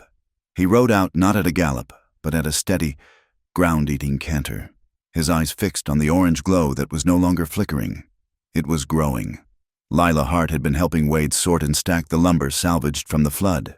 She was just leaving his property, walking the half-mile back to town, when the same acrid smell reached her. She looked back and saw the fire, a bright, angry wound in the dusk. She saw Wade, a dark rider against the fading light, heading directly for it. And she knew, with a certainty that chilled her to the bone, that this was no accident. This was Bancroft Hale's answer. Her first instinct was to run for town, for help, for Sheriff Pike, but that would take too long. She looked at the shack, at the water barrel beside it, and then at the heavy woolen blanket she had used to cushion her knees while she worked. An idea, desperate and dangerous, took hold. She ran to the barrel, her heart pounding a frantic rhythm against her ribs. She shoved the heavy blanket into the water, fighting to submerge it. It was heavy, impossibly heavy. When she finally dragged it out, dripping and cold, hauling it in her arms, she began to run, not toward town, but toward the fire. By the time Wade reached the edge of the pasture, the fire was no longer aglow. It was a moving, breathing beast, a 30-foot wide front of hungry flames, crackling and snapping as it consumed the dry, late-summer grass. The wind was its ally, pushing it forward, carrying embers ahead of the main line that started anew smaller fires. And it was working. The herd, which had been peacefully grazing, was now a panicked, surging mass. They were running, not away from the fire, but with the wind, directly toward a narrow, box canyon at the far end of the property. Once inside, they would be trapped, cornered by the flames. It was a perfect, diabolical strategy. Wade knew he couldn't fight the fire. He had to fight the fear. He spurred Daisy into a gallop, not at the fire, but in a wide, desperate arc to get ahead of the stampeding herd. The heat was a physical blow, scorching his face. The smoke was thick, making his eyes stream and his lungs burn. He pulled his neckerchief up over his nose and mouth and rode on. He drew his Colt, the familiar weight a small comfort in the roaring chaos. He had to turn them. He rode along the flank of the herd, just at the edge of the firelight, a lone rider against a wall of flame and terror. He fired a shot into the air. The crack of the pistol was sharp and loud, momentarily cutting through the roar of the fire. A few of the lead steers shied. Turning from the sound, he fired again and again. He was a phantom in the smoke, his gun a beacon of noise and command, trying to bend the herd's terror into a new direction, away from the canyon and toward the relative safety of the open plain. Lila arrived, gasping for breath, her arms burning from the weight of the wet blanket. She couldn't get near the main fire line, but she could see the insidious work of the embers. Small patches of grass were catching fire all around her, threatening to cut off Wade's only escape route. She dropped the heavy blanket and began to beat at the small flames. The wet wool sizzled and steamed as it met the fire, extinguishing the greedy little tongues of orange. It was grueling, exhausting work. She would smother one fire only to see another spring to life 10 feet away. The smoke clawed at her throat, and the heat was a constant, oppressive presence. She was a small, solitary figure battling an army of embers, her world reduced to the next patch of burning grass. Through a swirling rift in the smoke, Wade saw them. 2 figures on horseback, silhouetted against the flames on the far side of the fire line. They weren't fighting the fire, they were feeding it. Each held a long torch, and he could see them dipping the torches into the grass, ensuring the line of fire was unbroken. He recognized the sour, hunched shape of Ames, Hale's enforcer, just as he saw them. A new sound cut through the night. It was a high, piercing whistle, sharp and clear. It was followed by the unmistakable crack of a rifle. The shot aimed not at a man, but into the sky. Sheriff Nora Pike had arrived. "Drop the torches." Her voice boomed, carrying with surprising force. "You're under arrest for arson?" Ames and his partner hesitated for a moment, then wheeled their horses around and plunged back into the darkness of Mesquite Pass. Nora didn't give chase. The fire and the herd were the more immediate threat. She galloped toward Wade, her face a grim mask in the firelight. Black smoke, thick and oily, now billowed into the sky, blotting out the stars. The herd was turning. Wade's desperate gamble was working, but they were still panicked, running blindly. He was riding along a narrow game trail that skirted the edge of a steep, rocky drop-off, trying to keep a stray calf from breaking away from the others. The ground was loose, a treacherous scree of gravel and shale. Daisy, sure-footed as she was, stumbled, her hoof skidding on the loose rock. For a heart-stopping second, Wade was thrown off balance, his boot slipping from the stirrup. He fought for purchase, his hands hauling on the reins, but his momentum was carrying him sideways, directly toward the crumbling edge of the cliff. Lila saw it happen. She saw him slide, his body hanging precariously over the dark void. A coil of rope, used for bundling the salvaged lumber, lay on the ground near her. She had never thrown a lariat in her life, but she didn't think. She snatched up the rope, grabbed what she hoped was the right end, and threw it with all her might. The loop was clumsy, but it was true. It sailed through the smoky air and fell over Wade's head and shoulders. He grabbed it instantly, his fingers closing around the rough hemp. "Pull!" he yelled, his voice strained. Lila dug her heels into the dirt, leaning back, the rope biting into her hands. She felt the sudden, terrifying weight of him. The gravel on the ledge skittered and scraped under his boots as he fought for a foothold. For a moment, she thought she would lose him, that her strength would fail. But then Nora was there beside her, grabbing the rope, adding her weight to the effort. Together, they pulled, their feet sliding in the dirt, the rope a taut line between life and the darkness below. Wade scrambled, found purchase, and hauled himself back onto the solid ground of the trail, collapsing onto his hands and knees, gasping for air. The immediate crisis was over. The herd was moving away from the fire, toward the open plain. Nora and Wade, using their horses, could now guide them properly. Lila, her job done, stayed back, her body trembling with adrenaline and exhaustion, as a panicked steer bolted past her. It crashed into a stack of supplies the arsonists had left behind. A large, wooden barrel of tar, the kind used for sealing roofs or fence posts, tipped over with a heavy thud. It rolled a few feet and cracked open against a rock. A thick, black ooze spilled out, its pungent smell sharp on the night air. Stuck to the sticky, viscous tar were several pieces of paper, their edges blackened and curled from the heat. They were invoices. Lila crept closer, the firelight glinting off the black ooze. She could make out the letterhead at the top of one of the sheets, Northern Pacific Railroad Company, Surveying Supply. Below it were itemized lists: creosote, iron spikes, cedar ties. It was a receipt for the very materials used to build a railroad. It was the link. It was the proof. An hour later, the fire was out. It had burned itself out against a wide patch of rocky ground, leaving behind a blackened, smoking scar on the land. The world was suddenly, profoundly quiet. The roar was gone, replaced by the soft whisper of the wind through the pass and the gentle, exhausted panting of the cattle, who were now huddled together, their fear slowly subsiding.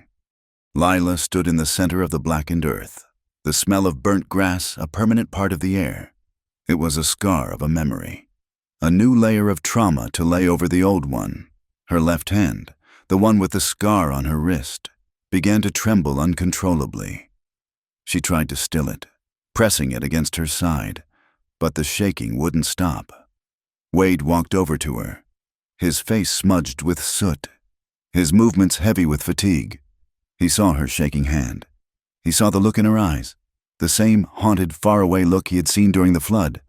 Without a word, he untied the dusty, sweat-stained neckerchief from around his own neck. He took her trembling hand gently in his. His touch was surprisingly soft for a man with such calloused palms. He carefully, tenderly, wrapped the cloth around her wrist, covering the old scar. The warmth of the fabric, still holding his own body heat, seemed to seep into her skin, and the trembling slowly began to subside. He stood before her, his chest still rising and falling heavily as he caught his breath. "I won't leave someone behind again," he said, his voice a low, ragged rasp. The words were for her, but they were also for himself. For a brief, searing moment, the image of his brother Tom, falling in the smoke, flashed behind his eyes. He saw Tom's face, young and terrified, and felt the old, familiar lance of guilt. But this time, something was different. The image didn't stay. He had run toward the danger tonight. He had pulled someone back from the edge. The memory of Tom didn't vanish, but it loosened its grip, receding into the past where it belonged, leaving behind not just pain, but a quiet, aching love. He looked up.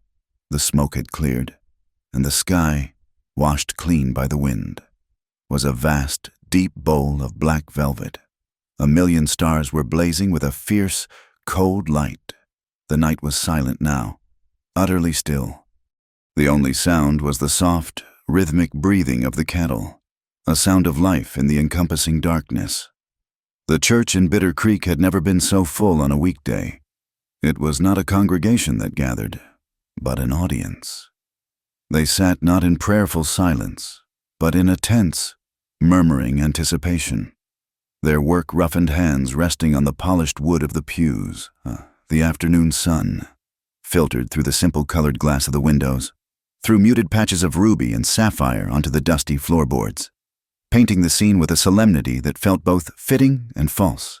This was not a house of God today. It was a courtroom. At a heavy oak table placed before the altar, Judge Alden presided. He was a circuit judge, a man with a face like a worn map and eyes that had seen too much foolishness to be easily impressed. He ran his court not with pomp, but with a weary pragmatism. Facing him were the combatants. Bancroft Hale sat ramrod straight, his city suit an affront to the rustic simplicity of the church. He was flanked by his lawyer, a man with a perpetually nervous tic. On the other side sat Wade Kincaid and Lila Hart. Wade was a study in stillness, his hands resting on his knees, his gaze fixed on some point beyond the judge's head. Lila, beside him, had a small, neat stack of papers on the table in front of her. Sheriff Nora Pike stood off to one side, her arms crossed, her presence a silent, official weight in the room. "We are here," Judge Alden began, his voice a low rumble that filled the silent church, "to address the matter of a debt owed by Mr. Wade Kincaid to the Bank of Bitter Creek, and the subsequent foreclosure proceedings initiated by the bank's president, Mr. Bancroft Hale." He looked at Hale. "Mr. Hale, you may state your case." Hale's lawyer stood, but Hale raised a hand, stopping him. He preferred to speak for himself. He rose slowly, the picture of calm reason. "Your Honor, the facts are simple and are a matter of public record. Mr. Kincaid took out a loan, secured by his property on the North Fork. The terms were clear. The payment was due at the end of this month." He paused, letting his words settle. "Due to recent unfortunate events, Mr. Kincaid's assets are diminished. The note is in default. The contract is legally binding." He slid a thick, notarized document across the table. "The loan agreement. The debt is due. As per the terms of this contract, the land now belongs to the bank, which in turn has an agreement to sell it to the Northern Pacific Railroad Company." He sat down. It was a clean, brutal, and perfectly legal argument. A wave of whispers swept through the pews. It was true. A debt was a debt. This was the unwritten law of the West, more powerful than any statute. Judge Alden looked at the contract, then at Wade. "Mr. Kincaid, do you dispute the terms of the loan?" Wade's jaw tightened. "No, sir, I signed it." "Then it would seem," the judge said, his voice heavy with finality, "that the matter is settled." "No, Your Honor." A clear voice said. It was Lila. She stood up, her hands resting on her stack of papers. Every eye in the church turned to her. Hale watched her with a look of mild, condescending amusement. "Miss Hart," the judge said, his eyebrows raised, "you are not party to this contract." "I am a citizen of this town," she replied, her voice steady despite the frantic beating of her heart. "And I have evidence to suggest that Mr. Kincaid's unfortunate events were not acts of God, but acts of a man who stood to profit from them. I have evidence of a conspiracy to devalue Mr. Kincaid's land with malicious intent, thereby forcing him into a default he could have otherwise avoided." A louder buzz went through the room now. Hale's lawyer shot him a nervous glance, but Hale's placid expression didn't change. "An interesting and fanciful accusation, Your Honor," Hale said smoothly, "from a schoolteacher with a vivid imagination. My imagination deals in facts, Mr. Hale." Lila countered, her voice sharp. She laid the first paper on the table. It was the invoice she had taken from the tar barrel. "This is an invoice for railroad construction materials, including creosote and tar, billed to a local subsidiary of the Northern Pacific. It was found at the scene of the fire in Mesquite Pass, a fire that was deliberately set to destroy Mr. Kincaid's herd." She laid down the second paper. "This is a copy of the new railroad spur's proposed route, showing a direct line through the North Fork pasture, a motive." Then she laid down the third, and most important, piece. "And this," she said, her voice dropping, "is a copy of the official county survey map for this territory. I asked Sheriff Pike to present the court with the copy she obtained from Mr. Hale's private safe." "Sir." Nora Pike stepped forward, unfolding a second map and placing it beside Lila's. They looked identical at first glance. "Your Honor," Nora said, her voice flat and official, "I am not a cartographer, but I know my way around a surveyor's pen.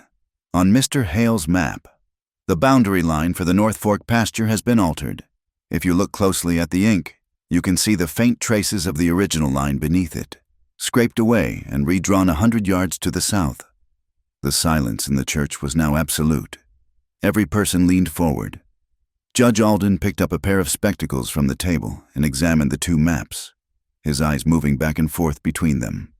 He held Hale's map up to the light of the window, tilting it. He grunted, a low, non-committal sound.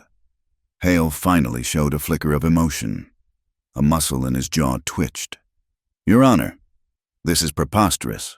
A smudge on a map, a misplaced receipt. This is a desperate attempt to avoid a legal obligation." Shoo. Judge Alden put the maps down. He looked from Hale's cold, angry face to Lila's determined one. "The law is a blunt instrument. Miss Hart, a contract is a contract, Mr. Kincaid's debt is real." He paused, his gaze hardening. "However, the law also concerns itself with matters of fraud and deliberate harm. An altered map is a serious thing." He steepled his fingers, his eyes fixed on Hale. "Here's my ruling. The debt stands, the due date stands. However, I will grant a stay of 3 days, if, in those 3 days, Mr. Kincaid and his counsel," he gave a slight nod toward Lila, "can provide definitive proof that the boundary stakes on his property were deliberately moved and that this act was directly intended to cause him financial harm by exacerbating the effects of the flood. Then I will consider that a breach of good faith. It may not invalidate the loan, but it could render the foreclosure clause null and void, pending a full trial." He banged a heavy book on the table, the sound echoing like a gunshot in the silent church. 3 days. Court is adjourned." The church exploded into a cacophony of noise. The town had been split down the middle, people clustered in groups, arguing in loud whispers. Some saw Hale as the engine of progress, bringing the railroad and prosperity, and Wade as a stubborn fool standing in the way. "Hale's right," one merchant said to another. "A debt's a debt. The whole town benefits from that railroad spur." Others saw a bully trying to steal a man's land. "Did you see his face?" a woman whispered. "Guilty as a coyote in a henhouse. He set that fire. I'd wager my Sunday hat on it." The whispers followed Lila and Wade as they left the church, a tide of speculation and judgment. That evening, in the quiet of the schoolhouse loft, the reality of their situation settled in. 3 days. It was an impossible deadline. "I can get the money," Wade said, his voice low and determined. He was pacing the floor, his energy too coiled to let him sit still. "The town needs lumber hauled from the old mill up in the hills. It's a hard job, but it pays well. If I work day and night, I can make a good piece of it." Lila stopped him, her hand on his arm. "Wade, you can't. You heard the judge. We need proof, not money. Proving Ames and his man moved those stakes is our only chance." "Proof is a ghost," he shot back, his frustration evident. "Money is real. A debt has to be paid. That's the only way. I work harder. I pay what I owe." "And what if it's not enough?" she challenged him, her voice rising. "What if you break your back for 3 days and you're still short? This isn't about honor. It's about survival." Hale cheated. "We have to be smarter. Not just stronger." She had a plan of her own, a town book fair, a bake sale. She would ask every family she knew to donate a pie, a book, $1. She would fight this with community, with small coins and shared conviction. They stood facing each other in the lamplight, the chasm between their two worlds suddenly vast. His solution was solitary, physical, a battle of one man's labor against a number in a ledger. Hers was communal, strategic, a battle of wits and words. His harder was a matter of muscle and sweat.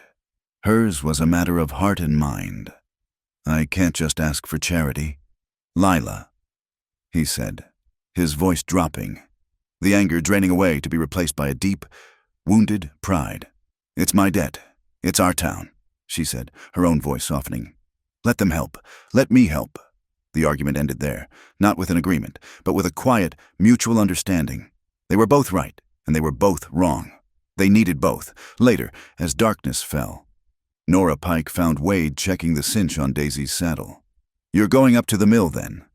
She stated. It wasn't a question. He just nodded. "Listen to me. Wade," she said, her voice low and urgent. "You watch your back up there."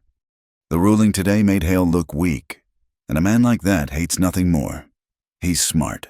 He won't get his own hands dirty again, but accidents happen on logging roads. Trees fall, brakes fail. She looked him dead in the eye. "Don't be a hero. Be careful." He nodded again, swung himself into the saddle, and rode out into the night without a word. Lila spent the evening preparing notices for her fundraiser, her handwriting neat and precise even as her mind raced. She felt the weight of the 3-day deadline like a physical stone in her chest. She was so focused on her work that she didn't hear the soft footsteps on the street below.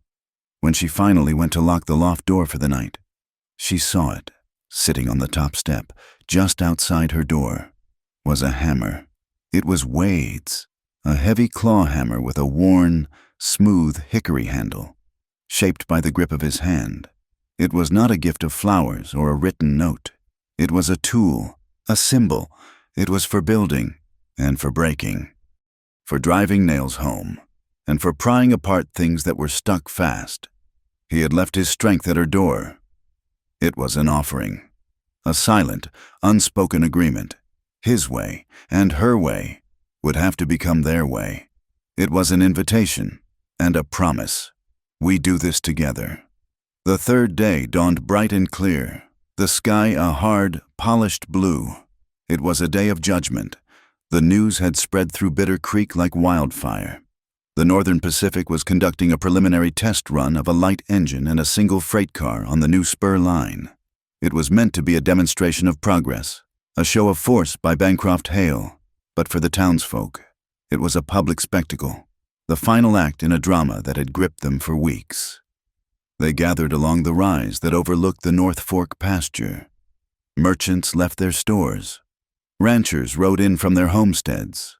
Children stood wide-eyed, their hands held by anxious parents. They were a silent, expectant crowd, their loyalties divided, their faces turned toward the track that cut a raw, new scar across Wade Kincaid's land. Lila stood with Wade and Nora on a small knoll, a little apart from the main crowd. Wade was a statue, his arms crossed, his face unreadable.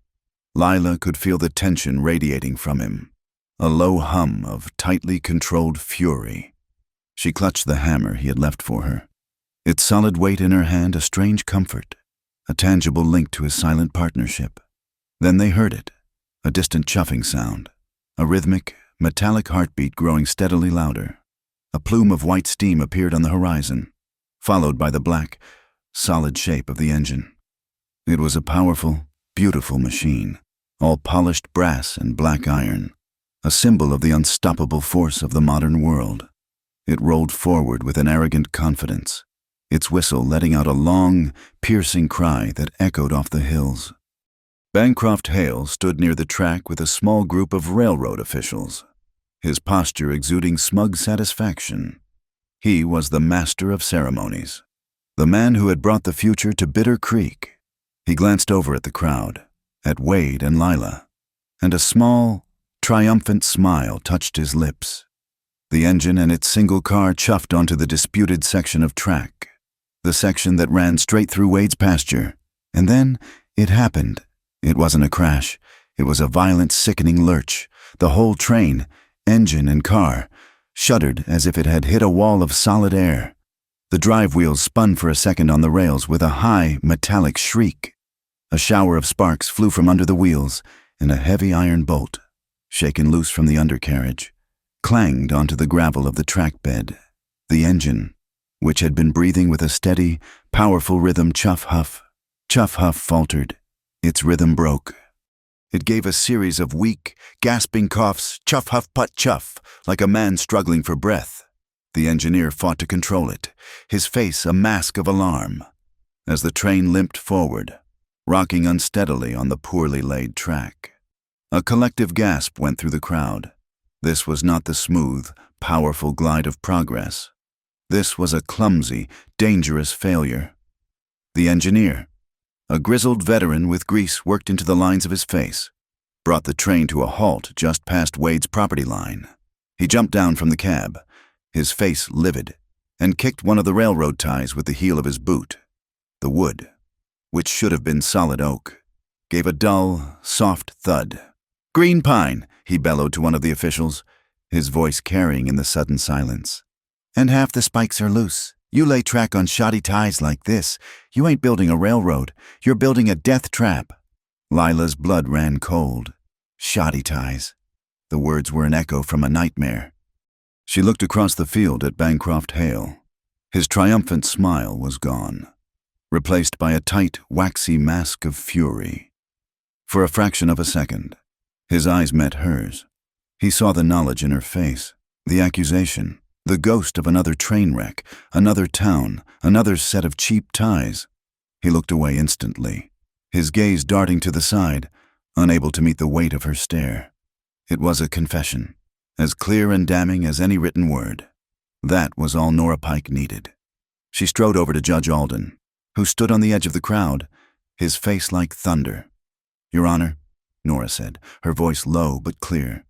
"That was deliberate endangerment. It corroborates Miss Hart's evidence. I believe this constitutes probable cause to investigate all of Mr.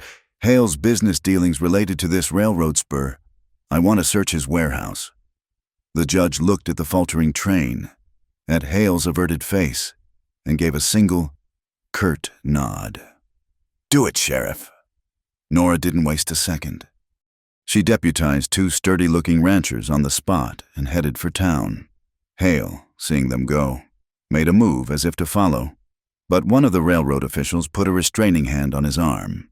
His own face a mask of cold fury at the public embarrassment. The search didn't take long. Hale's main warehouse was a model of efficiency, with ledgers and manifests all in perfect order. But Nora was looking for something that didn't belong, in a small, locked-back room, under a dusty canvas tarp. She found a second, smaller desk, and in that desk, she found a second, smaller ledger. It was a cash book, a record of off-the-books payments. And there, on a page dated the night of the flood, was the entry she was looking for.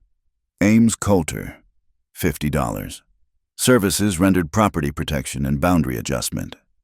The final hearing was a formality.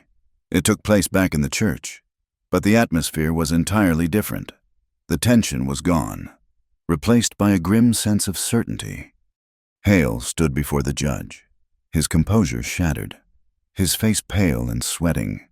Nora presented the ledger. The entry was read aloud into the silent church. "Mr. Hale," the judge asked, his voice dangerously quiet. "Property protection boundary adjustment." "It was a security measure," Hale blustered, his voice cracking. "Kincaid is a volatile man. The stakes were being moved. I was merely having my men secure my assets, protect the bank's investment." His voice trailed off under the judge's cold, unwavering stare.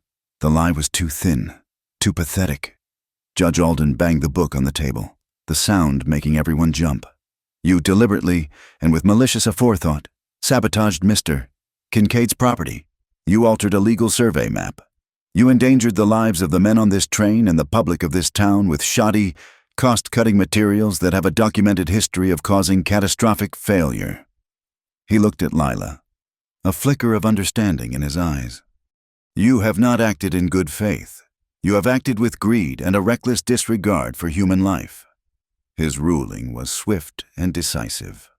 "First, the charge of willful property destruction and fraud will be referred to the territorial prosecutor. Second, the foreclosure action against Mr. Kincaid is hereby declared null and void. The loan contract is to be extended, with payments renegotiated to begin after the spring calving season, allowing the herd time to recover. Third, the Northern Pacific Railroad will be fined a substantial sum for the use of substandard materials, payable to the town of Bitter Creek. They will be required to replace every tie on this spur line, under the supervision of an inspector appointed by this court. And finally," he looked at Lila, a rare, thin smile touching his lips, "that fine will be directed, in its entirety, into a new fund for the Bitter Creek School, to be administered by Miss Hart for the construction of a proper library. A wave of murmurs, then outright applause, swept through the church.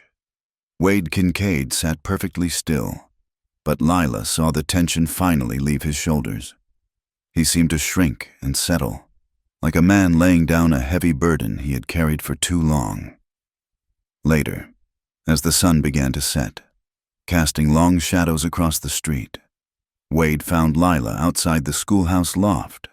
She was just standing there, looking at the door, the heavy hammer still in her hand. He stopped in front of her. The whole town was celebrating, but here, in the quiet space between them, the victory felt different, more personal, more real. "Thank you," he said, his voice quiet. He looked at her, at the strength and intelligence in her eyes, at the small, determined set of her jaw. "Thank you for pushing hard." He paused, and a small, wry smile touched his own lips. In the right place. Inside the dusty Tumbler saloon, the mood was entirely changed. For the first time in weeks, the whispers had stopped. The banjo player, seeming to sense the shift in the atmosphere, was playing a slow, gentle melody, a tune that was more hopeful than mournful. Martha, the saloon's tough-as-nails proprietor, came out from behind the bar carrying a large tray of freshly baked cornbread. "On the house," she announced to the room, her voice gruff but her eyes smiling. It was an offering of peace, a celebration of a community that had, for a moment, come together on the right side of things. The last train of the day was the 5:30 eastbound passenger. Bancroft Hale was on it. He stood alone on the platform, his fine suit looking rumpled, his face a gray mask of defeat. No one saw him off. No one said goodbye. He boarded the train without looking back, a man erased by his own ambition. As the train pulled away, its whistle a lonely, mournful sound. A gust of wind swept across the platform. It picked up the dust, swirling it in a small eddy, and completely wiped away the footprints he had left behind. The aftermath of the trial was like the quiet that follows a fever breaking. The town of Bitter Creek seemed to exhale, a long, collective sigh of relief. The tension that had held everyone in its grip for weeks dissipated, leaving a kind of weary peace in its place. The wagons rolled down the main street a little slower. The laughter from the saloon was a little less harsh, and the children's games in the schoolyard seemed a little brighter. The world had been knocked off its axis, and now it was slowly, carefully, finding its new center. For Lila Hart, the quiet was a welcome balm. She threw herself into her teaching with a renewed sense of purpose. The grain loft was still a dusty, makeshift school, but now it felt different. It felt like a foundation. It was hers, a place she had fought for. She taught the children to write their names, to add columns of figures, to read stories of faraway places, and with each small victory, she felt a piece of her own fractured past knitting itself back together. A week after Hale's departure, the mail rider brought her a letter. It was an unusual thing, enclosed in a thick, cream-colored envelope, the address written in a precise, elegant hand. It bore the postmark of Junction City, a larger, more prosperous town 100 miles to the east. Inside, on heavy, official letterhead, was an offer. The Junction City School Board, having heard of her exemplary conduct and commitment to education, formally invited her to accept the position of headmistress for their new, soon-to-be-completed schoolhouse. The offer was staggering. The salary was double what she was earning in Bitter Creek. They spoke of a classroom with 20 new desks, a proper cast-iron stove for the winter, and a dedicated library with shelves already built, waiting to be filled. They had even enclosed a photograph of the building, a handsome 2-story structure with tall windows and a proud bell tower. It was everything she had ever dreamed of. It was a chance to step into a life that was already built, a life free of struggle and improvisation, a life of quiet, respectable purpose. She read the letter 3 times, the heavy paper cool and smooth in her hands. Junction City.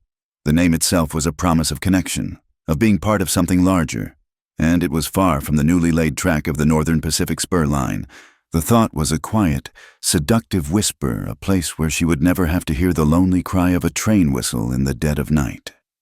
That evening, Wade found her sitting on the steps of the loft, the letter lying open in her lap. The sun was setting, painting the clouds in shades of bruised orange and purple. He didn't ask what she was reading. He seemed to know, just by the stillness of her posture, that something had shifted. He stood before her for a long moment, his hat in his hands. Then he reached into his pocket and pulled out a single, large, rust-pitted iron key. It was old and heavy. He held it out to her. It lay flat on his calloused palm. An offering? Lila looked from the key to his face. "What is this?" she asked, her voice barely a whisper. "The old livery stable," he said, his voice a low rumble. "The one by the creek. The roof is sound. The walls are good. Big doors. Lots of light." He paused, taking a breath. "Make the Bitter Creek Library there. The town has the money from the fine now. I'll build the shelves. All of them.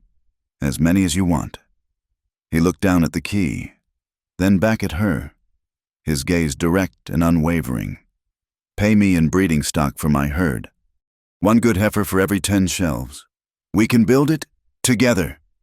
The choice was laid bare before her, as stark and clear as the 2 documents in her life, the elegant, professional letter and the rough, rusty key. One offered a finished, perfect future. The other offered sawdust, hard work, and a partnership. One offered escape. The other offered a place to stand her ground. She didn't take the key. She couldn't. The fear was a cold knot in her stomach. Every time she heard the distant chuffing of the work train replacing the faulty tracks, her hands grew clammy, and the smell of tar seemed to rise in her memory.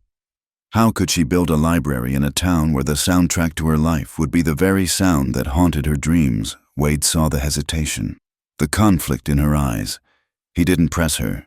He didn't ask for an answer.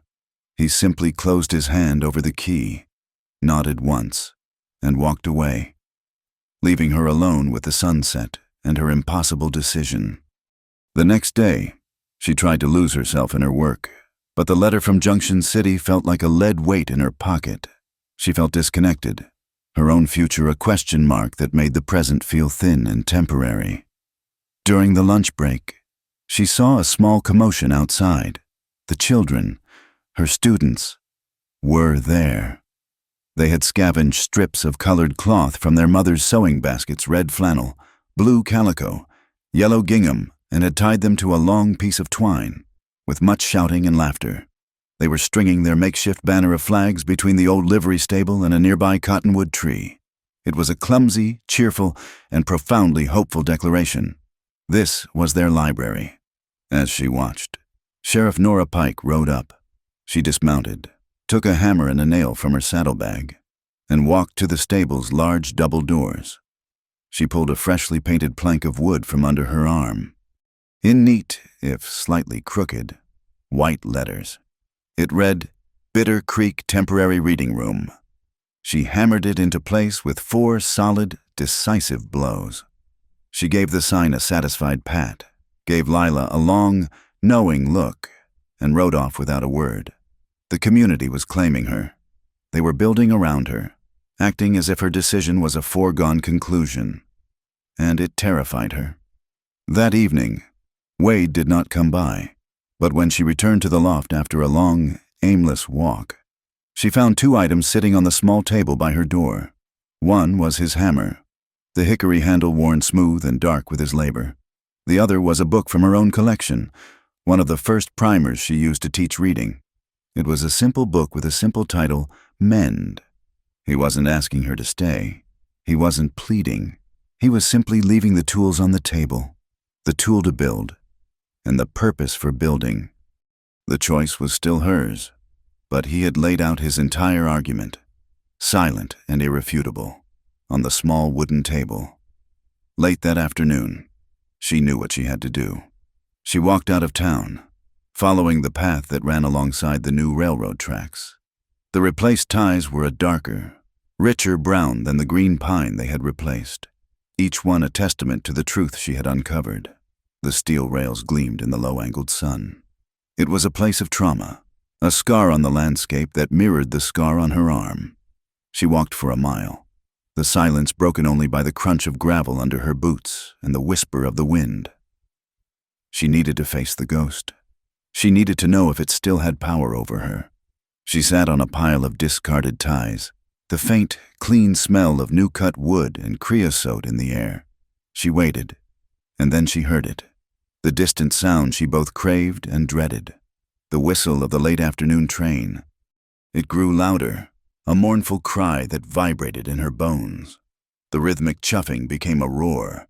The ground beneath her began to tremble, and her heart began to pound in the old, familiar rhythm of panic. She closed her eyes, her hands clenched into fists. She didn't run. She didn't cover her ears. She forced herself to sit there, to listen, to feel the vibration of its passing. The engine thundered past, a monstrous gust of hot air and steam, and the overwhelming smell of coal smoke and hot metal. It was a hurricane of noise and power, and then it was gone. The sound receded down the track, the roar shrinking back to a chuff, then to a whisper, then to silence. She opened her eyes. The prairie was still there. The sun was still warm on her face. Her heart was still beating, but it was slowing, finding its normal rhythm. The ghost had come, and it had passed.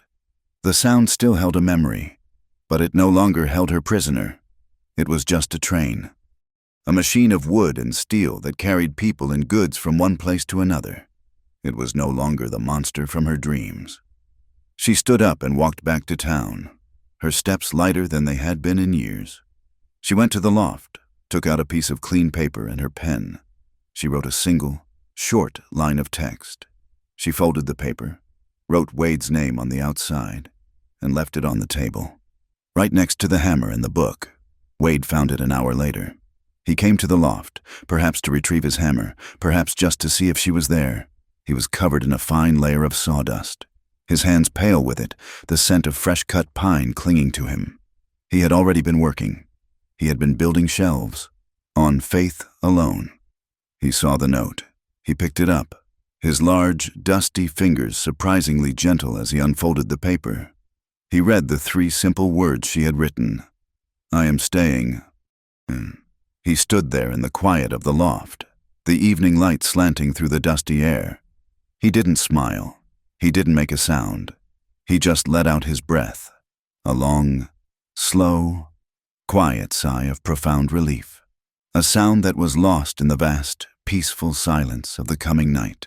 The old school bell, moved from the church and mounted on a new post outside the converted livery stable, rang out, its cheerful, metallic peal cutting through the warm afternoon air. It was not a call to lessons, but an invitation.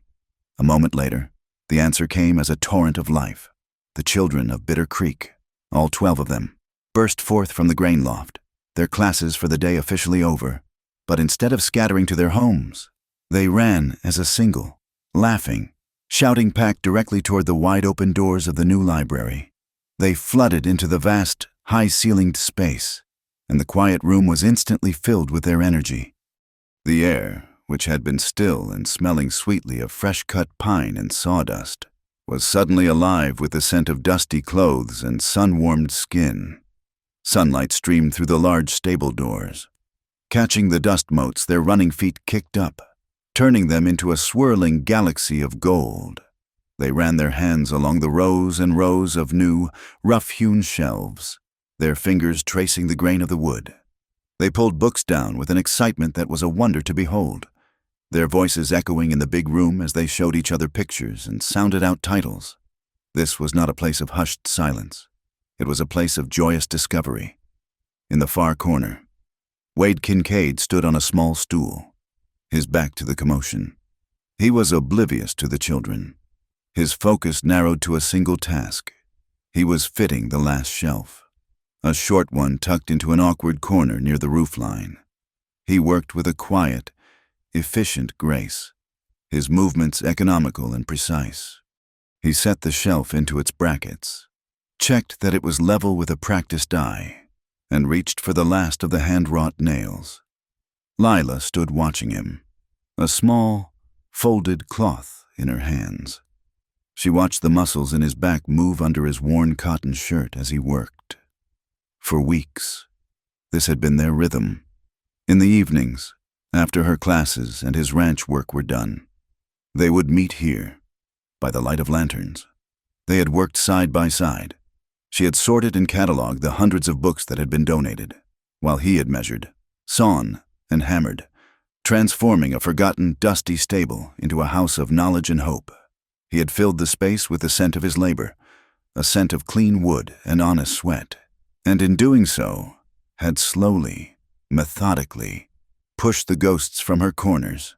He set the final nail and reached for his hammer. He drove it home with 3 swift, expert blows. Thud, thud, thud. The final blow was a sound of deep, resonant finality. It was the last act of construction. The work was done. He stepped down from the stool and turned, wiping a sheen of sweat from his forehead with the back of his arm, leaving a pale streak in the sawdust that coated his skin. He saw her standing there, and the noisy chaos of the children. The bright sunlight, all of it seemed to fade away, leaving only the 2 of them in the quiet center of the room they had built. Lila walked toward him. She held out the cloth she was carrying. It was the neckerchief he had wrapped around her wrist on the night of the fire. She had washed it until it was soft, and the faint scent of smoke had been replaced by the clean smell of soap and sun. In the center of the dark fabric, in a simple, neat line of white thread, she had embroidered a single word, mend. He took it from her, his calloused fingers tracing the raised letters. He looked at the word, then at her, a question in his eyes. A small smile touched Lila's lips, a genuine, unburdened smile that reached all the way to her eyes. "Harder," she said, her voice soft but clear over the happy noise of the children. "But not because I was wild?" She looked around at the tall shelves, at the books, at the children bathed in the golden light. "I needed to work harder to forget the smell of a train with the smell of new wood, to forget the memory of a wreck with the feeling of real sweat." Wade's gaze was warm, his eyes holding hers. There was a deep, quiet understanding in them that went beyond words. "I knew why," he said, his voice a low, gentle rumble. "I knew why from the first time I heard you say it." He knew, in that moment. She understood that he had always known. He hadn't seen a reckless woman in the street that first day. He had seen a desperate one. He hadn't heard a bold command during the flood. He had heard a cry for control in a world that had spun out of it.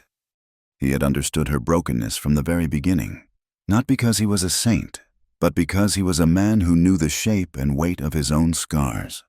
Outside, in the new corral Wade had built behind the library, a calf let out a soft, questioning low from the doorway.